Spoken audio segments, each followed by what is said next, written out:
아마도 교회를 다니는 사람 중에 노아 홍수의 이야기를 모르는 사람이 없을 겁니다. 여기 계신 모든 분들도 마찬가지일 거예요. 우리 친구들, 우리 주일학교 친구들도 마찬가지일 겁니다. 심지어 이 이야기는 교회에 다니지 않는 사람들도 대충은 알고 있습니다. 어떤 내용인지. 노아 홍수의 이야기가 창세기 6장부터 9장에 이제 등장하는데요. 그 대략적 내용은 이렇습니다.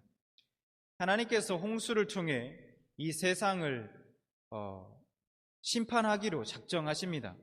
그 이유가 뭐냐면 창세기 6장 5절부터 7절까지 나와 있습니다. 이유에 대해서요. 여호와께서 사람의 죄악이 세상에 가득함과 그의 마음으로 생각하는 모든 계획이 항상 악할 뿐임을 보시고 땅 위에 사람 지으셨음을 한탄하사 마음에 근심하시고 이르시되 내가 창조한 사람을 내가 지면에서 쓸어버리되 사람으로부터 가축과 기는 것과 공중의 새까지 그리하리니 이는 내가 그것들을 지었음을 한탄함이니라 하시니라. 그리고 하나님의 말씀은 이 말씀대로 심판은 시작됩니다. 40일 동안 밤낮을 가리지 않고 비가 내렸습니다. 세상은 온통 물로 가득했고 물고기 외에는 모두 죽게 됩니다. 그런데 그 심판을 면한 사람이 있었습니다. 바로 노아라는 사람이 그 심판을 면하게 되죠. 하나님께서 노아에게 홍수 심판 전에 홍수가 있을 것을 말씀해 주시고 방주를 만들라 명령하셨고 노아는 그 말씀에 순종합니다. 노아와 그 가족 그리고 여러 동물들은 하나님의 은혜로 그 심판을 피할 수 있었습니다. 이것이 대략적인 우리가 알고 있는 홍수 심판의 줄거리입니다. 자, 그리고 이제 홍수가 끝나고 시간이 흐르고 지면에 물이 마르게 되자 방주에 들어갔던 사람들과 동물들이 모두 밖으로 나왔습니다. 그리고 그들에게 하나님께서 직접 언약을 맺으십니다. 그 내용이 바로 오늘 본문의 내용입니다. 우선 여러분, 언약이란 무엇입니까? 쉽게 말하면 말로 하는 계약입니다. 말로 하는 계약, 말로 하는 약속, 이것을 언약이라고 하죠. 하나님과 사람의 대표인 노아와 그리고 사람과 함께 사는 모든 동물들 사이에 계약이 체결되었습니다. 근데 오늘 이 언약이요, 좀 이상합니다. 왜냐하면 우리가 알고 있는 일반적인 계약이 있지 않습니까? 그 계약은 모두 쌍방적이에요. 쌍방적. 일방적이 아니라 쌍방적이다. 그런데 하나님은 9절에 이렇게 말씀하세요. 내가 내 언약을 너희와 너희 후손과 이렇게 말씀하세요. 언약을 맺으시는데 그 언약을 뭐라고 말씀하시냐면 하나님이 내 언약이다 이렇게 말씀하십니다. 하나님께서 내 언약이라고 말씀하세요. 이 말씀을 우리가 쉽게 말하면 이 계약은, 이 약속은 일방적이라는 겁니다. 일반적인 계약은 상호 간에 이행해야 할 조건이 있어요. 의무가 있고 그 의무를 이행할 때 권리를 주장할 수 있는 겁니다. 그런데 하나님께서는 지금 내 언약이라고 말씀하시면서 너희가 어떻게 하든 간에 그것과는 상관없이 나는 나의 이 약속을, 내 언약을 반드시 지키겠다, 이행하겠다라고 지금 말씀하고 계신 것입니다. 사실 이것이 다른 언약들, 즉 아브라함과의 언약이나 모세와의 언약이나 이런 것에서 찾아볼 수 없는 아주 특별한 점이라는 거예요.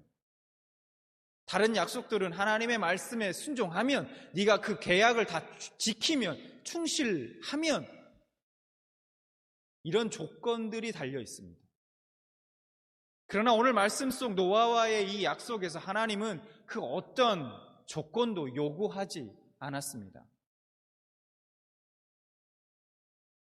이제 더 이상 대홍수로 인한 멸망은 없다고 일방적으로 약속을 맺으셨다는 거예요.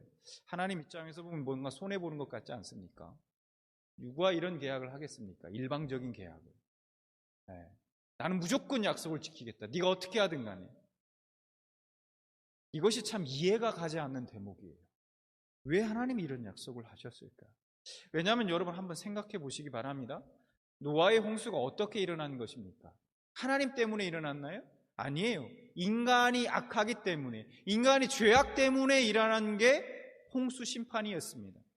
아니, 그러면 당연히 홍수 심판이 앞으로 없을 거야, 그렇게 약속하실 거라면 인간이 악을 다시는 행하지 말아야 한다는 어떤 조건을 전제로 해야 뭔가 자연스럽다는 거야. 자연스럽다는 겁니다. 이게 그래야 뭔가 계약이 좀 맞지 않습니까? 내가 앞으로는 홍수 심판을 일으키지 않겠다, 심판하지 않겠다, 홍수로. 대신에 너희들이 죄를 짓지 마라, 내 말씀을 충실하게 지켜라. 이래야 좀 계약이 맞는다, 자연스럽다라는 것이죠. 그런데 그런 조건이 하나도 없다는 거예요. 그러면 하나님은 왜 이런 언약을 체결하신 걸까? 자, 우리가 창세기 8장 20절부터 22절 말씀을 좀 보면요, 홍수가 다 끝난 뒤에 방주에서 이제 노아가 나와가지고 하나님께 번제를 드리는 이야기가 나옵니다. 노아의 제사를 받으시고요, 하나님께서 8장 21절에서 하나님 스스로 이런 말씀을 하셔요. 보겠습니다. 8장 21절. 내가 다시는 사람으로 말미암아 땅을 저주하지 아니하리니 이는 사람의 마음이 계획하는 바가 어려서부터 악함이라. 내가 전에 행한 것 같이 모든 생물을 다시 멸하지 아니하리니. 하나님 스스로 이렇게 말씀하세요. 그 번제를 받으신 후에. 자, 21절의 이 말씀의 의미는 이런 겁니다. 인간이 본질적으로 악하기 때문에 심판을 받아도 바뀌지 않는다는 거예요. 그건 교정될 수 없는 인간의 속성이자 본질이라는 거예요. 그렇기 때문에 만약 하나님께서 그것을 이유로 인간을 심판하면 인류는 더 이상 이 땅에 존속할 수가 없다는 것입니다. 그래서 하나님은 인간의 악과는 상관없이 이 땅에서 살아갈 수 있도록 조치하겠다고 지금 일방적으로 약속하신 것입니다. 인간이 하나님의 말씀을 완전히 지키면, 그것을 온전히 충실하게 순종하면, 그러면 내가 심판하지 않겠다 이렇게 약속을 했을 때 하나님은 또다시 이 땅을 심판하실 수밖에 없다라는 거예요. 이 땅 가운데 발을 딛고 사는 어떠한 인간도, 호흡하며 살아가는 어떠한 인간도 살아남을 수 없다는 것이죠. 사실 이것은 인간 편에서 생각해 보면요, 절대로 설명할 수 없는 엄청난 은혜인 것입니다. 문제는 우리가 그걸 모르고 살아가니까, 많은 인간들이 사람들이 모르고 살아가니까 문제이죠. 그리고 그 언약에 대한 증거를 지정하십니다. 창세기 9장 12절. 하나님이 이르시되 내가 나와 너희와 함께하는 모든 생물 사이에 대대로 영원히 세우는 언약의 증거는 이것이니라. 내가 내 무지개를 구름 속에 두었나니 이것이 나와 세상 사이의 언약의 증거니라. 무지개를 언약의 증거로 하나님이 지정하십니다. 그럼 하나님은 왜 하필 무지개를 언약의 증거로 말씀하신 걸까요? 자, 우리가 오늘 본문 말씀의 14절부터 16절의 말씀을 좀 주의 깊게 읽어볼 필요가 있습니다. 14절 볼까요? 내가 구름으로 땅을 덮을 때에 무지개가 구름 속에 나타나면, 이렇게 말씀하죠. 여러분, 내가 구름으로 땅을 덮을 때라고 말씀합니다. 이게 무슨 말씀일까요? 이런 거예요. 하나님께서 다시 홍수로 인간들을 심판하시려고 구름을 일으켜서 비를 내리게 한다는 표현입니다. 하나님께서 인간의 악함을 보시고 또 다시 심판하시려고 구름을 일으켜서 땅을 덮을 때라는 거예요. 그때 구름 사이에서 무지개가 나타나게 되면 이라는 뜻이라는 거예요. 그 다음 15절에 뭐라고 말씀하시냐면, 내가 나와 너희와 및 육체를 가진 모든 생물 사이에 내 언약을 기억하리니 다시는 물이 모든 육체를 멸하는 홍수가 되지 아니할지니라. 그러니까 그때에 심판하시려고 구름을 막 구름이 이제 하늘을 덮고 비를 내리려고 이제 그것으로 심판하시려고 할 때, 온 땅을 물로 멸하시려고 할 때, 구름을 일으키실 때, 그때 구름 속에 있는 무지개가 드러나게 될 것이고, 하나님께서 그 드러난 무지개를 보시게 되면, 그러면 하나님께서 하셨던 그 약속을, 스스로 하셨던 그 약속을 기억하고 심판을 철회하시겠다라는 겁니다. 여기서 우선 우리가 한 가지 오해하지 말아야 할 것이 있는데요, 그것은 이때 무지개가 처음 생긴 게 아니라는 거예요. 그러면 하나님이 처음 무지개를 만드셨나? 아니죠. 자연현상이기 때문에 아마도 하나님께서 천지를 창조하셨을 때 이미 무지개는 있었을 겁니다. 그러니까 그 이전에도 이미 무지개가 있었고, 그 무지개가 이때부터 하나님의 약속의 상징으로 사용되기 시작한 것입니다. 자, 그래서 이어서 9장 16절 말씀을 보겠습니다. 무지개가 구름 사이에 있으리니 내가 보고 나 하나님과 모든 육체를 가진 땅의 모든 생물 사이에 영원한 언약을 기억하리라. 하나님께서 15절에 이어서 다시 한번 언약을 기억하겠다 말씀하십니다. 무지개는 하나님이 보시고 그가 하신 약속을 기억한 하나님의 일방적인 사랑과 용서의 상징인 거예요. 반면에 여러분, 인간 편에서는 어떻겠습니까? 인간 편에서 그 무지개는요, 소망의 상징인 것입니다. 사사기 말씀을 좀 보겠습니다. 사사기 2장 18절 말씀을 보겠습니다. 여호와께서 그들을 위하여 사사를 세우실 때에는 그 사사와 함께 하셨고, 그 사사가 사는 날 동안에는 여호와께서 그들을 대적의 손에서 구원하셨으니 이는 그들이 대적에서 압박과 괴롭게 함을 받아 슬피 부르짖음으로 여호와께서 뜻을 돌이키셨음이거늘, 이렇게 말씀하고 있어요. 고통 중에 이스라엘이요, 하나님께 막 간구합니다. 살려달라고, 힘들다고, 구해달라고. 그러면 하나님은 그 이스라엘의 부르짖음을 듣고 불쌍히 여기셔서 사사를 세우십니다. 그리고 그 사사를 통해서 이스라엘을 다시 대적의 손에서 구원하세요. 그런데 18절 말씀에서 좀 이해하기 힘든 표현이 등장하죠. 보시면요, 무슨 표현이냐? 바로 여호와께서 뜻을 돌이키셨다라는 표현입니다. 여러분, 돌이킨다는 단어는요, 회개의 의미를 내포하고 있어요. 회개요. 여러분, 지금 회개해야 할 대상이 누굽니까? 이스라엘 백성이에요. 이스라엘 백성.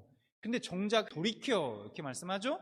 그들의 조상들보다 더욱 타락하여 다른 신들을 따라 섬기며 그들에게 절하고 그들의 행위와 패역한 길을 그치지 아니하였으므로. 돌이켰는데 어디로 돌이켰습니까? 방향이 완전히 잘못됐죠. 어디로 돌이켰어요? 다른 신들에게로 돌이켰답니다. 하나님이 구원해 주셔서 고통이 사라지니까 다시 우상에게로 가는 거예요. 그리고 다른 신들에게로 돌이킨 그 백성들은요, 더더욱 타락합니다. 죄인된 인간의 본성을 너무도 잘 보여주고 있어요. 여러분, 이런 그들을 모르셔서 이런 이스라엘 백성들을 잘 몰라서 하나님이 뜻을 돌이키시고 그들을 구원하신 걸까요? 아닐 겁니다. 반대죠. 오히려 잘 아니까, 인간의 본성이 어떠한지, 그들의 본질이 어떠한지 오히려 아시니까 하나님이 뜻을 돌이키신 거예요. 그래서 일방적인 하나님의 은혜와 사랑 아니고는, 여러분, 우리가 이것을 설명할 방법이 없다는 거예요. 그리고 이와 연관지어서 창세기 8장 21절 말씀을 우리가 다시 보면서 한번 생각해 보기로 해요. 하나님의 마음을 좀 우리가 생각해 보게 된다라는 것이죠. 이는 사람의 마음이 계획한 바가 어려서부터 악함이라. 내가 전에 행한 것 같이 모든 생물을 다시 멸하지 아니하리. 사실은요, 사람의 마음이 계획한 바가 어려서부터 악함이라. 그래서 모든 생물을 다시 멸하지 않겠다가 아니라, 그러니까 완전히 영원히 다 쓸어버리겠다, 멸해버리리라, 이렇게 말씀하는 게 맞지 않습니까? 사람이 어려서부터 계획하는 게 다 악해. 이건 뭐 고칠 수가 없어. 그러니까 다 쓸어버리고 다시 창조하든지 그렇게 심판하겠다. 이 말씀이 맞죠. 근데 그렇게 말씀하지 않으셔요. 여러분, 이런 하나님의 마음을 이해하시겠습니까? 아실 것 같습니까? 제가 하나님이라면요, 절대로 이렇게 하지 않습니다. 절대로 하나님처럼 하지 않아요. 아니, 못하겠습니다. 하나님의 법대로 정의대로 하자면요, 수십 번, 수백 번, 수만 번 더 세상을 멸하셨어야 마땅합니다. 그렇지 않습니까? 우리는 당연히 심판받았어야 해요. 이미. 그러나 하나님께서 우리를 참아주시고 용서하시고 용납하셔서 구원하시려고 무지개라는 언약의 상징을 세우셔서 하나님이 진노하실 때마다 그 언약을 기억하시고 심판을 거두신 것입니다. 여러분, 저는 그래서요 깨닫게 됩니다. 다시 한번. 결국에 하나님은 이 마음으로 자신의 하나밖에 없는 아들인 독생자 예수 그리스도를 이 땅 가운데 보내시기로 작정하신 거구나. 이 마음으로. 여러분, 우리가 홍수로 심판받은 노아 시대의 사람들보다 나을까요? 저와 여러분이 우리는 그들보다 나을 거야, 그래도 좀 낫지 않은가? 이렇게 말할 수 있을까요? 우리가 그 사람들보다 선하고 의로울까요? 아닐 겁니다. 우리는 모두 하나님의 심판을 피할 길이 없습니다. 어떤 누구도 이 땅에 발을 딛고 사는 인간이라면 이 운명을 피할 수 없어요. 그러나 하나님은 이런 인간들을 사랑하셔서 하나밖에 없는 예수 그리스도를 이 땅에 보내주시고 십자가에 내어 주셨습니다. 그분의 희생으로 우리는 하나님의 심판을 피해 구원받을 수 있는 길이 우리에게 열린 것입니다. 그 하나님의 약속을 믿음으로 받아들인 사람들, 그 예수 그리스도를 믿는 사람들은 심판을 피해 구원받을 수 있게 된 것입니다. 마지막 최후의 그 심판의 날에 무지개를 바라보시고 심판을 거두셨던 것처럼 우리의 모든 죄를 십자가 위에서 죽으심으로 말미암아 사하신 그 예수 그리스도, 그분을 바라보시고 그분에 대한 믿음을 보시고 우리를 멸망이 아닌 구원의 길로, 영생의 길로 인도해 주실 것입니다. 여러분, 생각해 보십시오. 홍수의 심판을 경험한 노아와 그 식구들은요, 한동안 구름이 막 몰려오는 것을 볼 때 무슨 생각이 들었겠습니까? 야, 이것도 하나님이 심판하실려나 보다. 여러분, 얼마나 두려웠을까요? 그렇지 않겠습니까?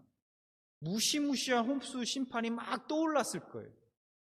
두려웠을 겁니다. 그게 트라우마로 남아 있었을 거예요. 그러나 하나님이 세우신 언약을 통해 구름 사이에 나타난 그 무지개를 딱 볼 때 무슨 생각이 들었겠습니까? 안도하고 안심하는 그 마음이 들지 않았겠습니까? 두려움이 그 순간 사라지게 됐을 겁니다. 안심하게 되는 거예요. 심판에 대한 두려움이 있는 자만이 무지개를 바라보는 겁니다. 그 무지개를 기다리고 기대하는 거예요. 그런데 안타깝게도 이 시대를 살아가는 많은 사람들이 구름이 몰려오고 있음에도 두려워할 줄 모르는 것 같아요. 그냥 무감각하기만 합니다.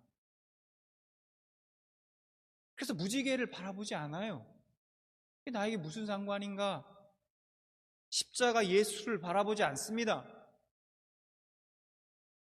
아무것도 기대하지 않아요.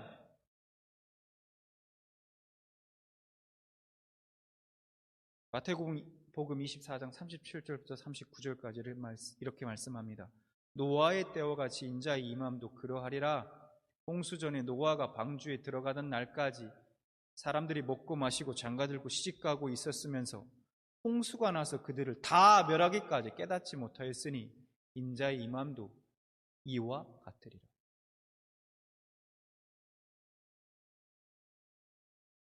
우리는 예수 십자가를 바라보아야 합니다. 왜냐하면 그 십자가에 우리의 소망이 있고, 우리의 구원이 있고, 생명이 있고, 행복이 있고, 평안이 있습니다. 여러분 믿으십니까? 오늘 말씀을 통해서 하나님의 열심을 봅니다. 어떻게든 인간을 구원하시려는 마음. 그럼 그 마음을 좀 아시겠습니까?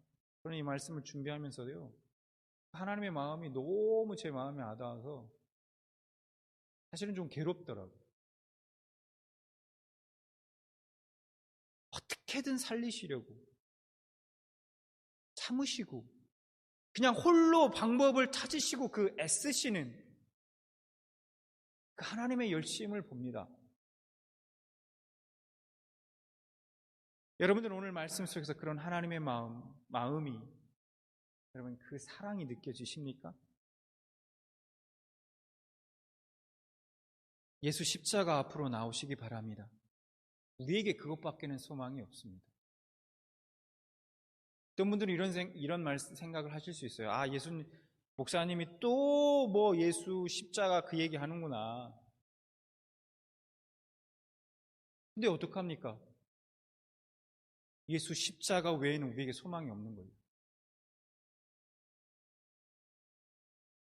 예수 십자가 아니면 우리가 이 땅 가운데 아무리 세상의 모든 것들을 손에 다 쥐고 얻는다 할지라도, 내가 부귀와 영화를 얻는다 할지라도, 세상의 모든 재물을 내가 얻는다 할지라도, 권세를 내가 얻는다 할지라도 예수 십자가 아니면 소망이 없습니다.